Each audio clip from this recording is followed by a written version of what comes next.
د مؤمن نه خلک ډېر خفه دي د مسلمانانو نه معاملات زموږ ډېر خراب دي او تاسو ته پته ده اکثر زه تاسو ته په معاملاتو باندې ډېر بحث کوم که مونځ نه کوې نو خیر دی الله وایي زما حق دی درته به یې معاف کړم که روژه دې ونه کړه رحیم ذات مرحم مې غالب دی درته به یې وبخم که حج نه کوې زکات نه کوې خو لیکن که معاملات دې ګنده الله وایي پردې حق درته نه معاف کوم نو دومره پې باندې خفه کېږي او بلکې یو جمله وایم نبی علیه الصلاة والسلام مبارک وفرمیل وایي عزراییل علیه السلام د یو تاجر نه روح قبض کو نو ورته آواز وکړه وایي وایه دنیا کې د څه نیکي شته نو دی ورته یاره ما ته خو نه ښکاري وی ووایه خیر د سوچ وکړه وی قسم ده که مې څه نیکي کړي ټول عمر مې تجارت کې صرف کړ ها یو خبره راته یاده ده وی تجارت چې به مې کوه څوک پر اله داسې راغی چې آب فقیرو نو سودا کې به مې ورسره ګزاره کوله او چې قرضه به مې ورکړه او رابغې مالداره به و پیسې به نه وي نیمې به مې ورته معاف کړي که مسافر به او که غریب نو ورته به مې معاف کړي دوکه مې چاله په تجارت کې نه ده ورکړې نو زما پیغمبر د لسان نبوت نه جمله وفرمیله عزراییل علیہ السلام تی روح قبض کو ډایرک زما رب په باندې جنت واجب که محترمو نو ماوی نبی علیہ السلام فرمای التاجر الصدوق الامین هغه تاجر چې رښتونی او امانتداري مع النبیین والصدیقین والشهداء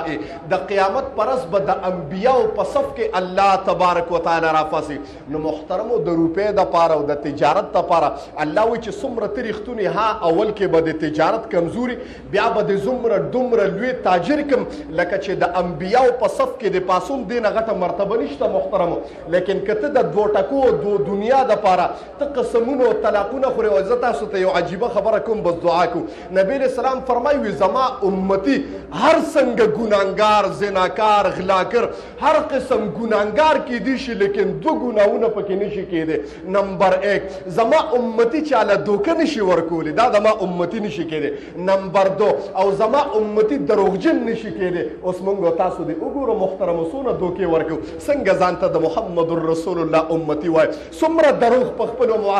بعضې خلک وایي یاره چې دروغ ونه ویم بیا نه خرڅېږي ستا عقیده داسې جوړه شوې ده الله دې ترېنه وساتي امین ووایي او الله دې مونږ داسې تاجران جوړ کړي چې د انبیاو په صف کې راپاسو امین ووایي اقول قولي هذا استغفر الله لي ولكم فاستغفروه امين الحمد لله رب العالمين والصلاة والسلام على خير خلقه محمد وآله وأصحابه أجمعين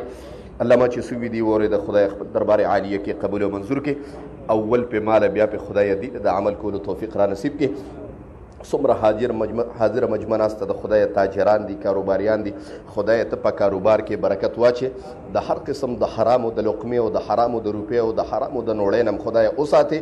الله زموږ بچي د حرامو د غذا نه خدای وساتي د حلال رزق او آسماني رزق تنظیم هم خدای وکړي الله حاضر مجمع ته په نظر د رحمت باندې وګوري د هر قسم آفات او بلیات او اتفاقي حوادث او تاړو کچرو هسپتالونو نه خدای وساتي الله په وخت ځن کدنم دا کلمه په جبر راولي چې لا اله الا الله محمد رسول